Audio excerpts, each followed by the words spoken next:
मनोज जरांगे यांच्या व्यासपीठावर गणपती बाप्पाची मूर्ती आहे। बाप्पाच्या मूर्तीचं पूजन करून जरांगे मुंबईसाठी निघणार आहेत। 10ची वेळ देण्यात आलेली आहे, मात्र त्यापूर्वी मनोज जरांगे यांच्या व्यासपीठावर गणपती बाप्पाची मूर्ती विराजमान झालेली आहे। याच मूर्तीची पूजा करून मनोज जरांगे हे मुंबईसाठी निघणार आहेत। दत्ता कनवटे आमचे प्रतिनिधी आपल्यासोबत जोडलेले आहेत। दत्ता, आपण पाहतोय व्यासपीठावर गणपती बाप्पाची मूर्ती, काय सांगाल?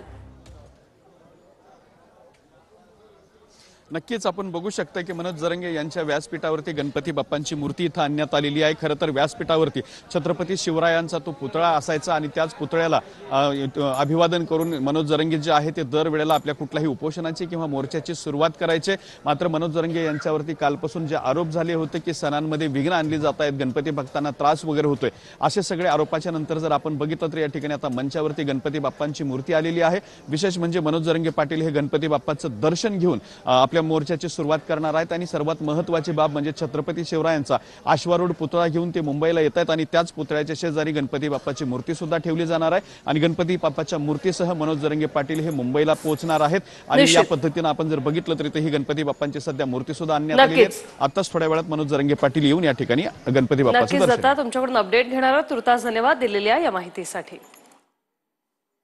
दबलेले आहेत हे मात्र स्पष्ट होणार आहे।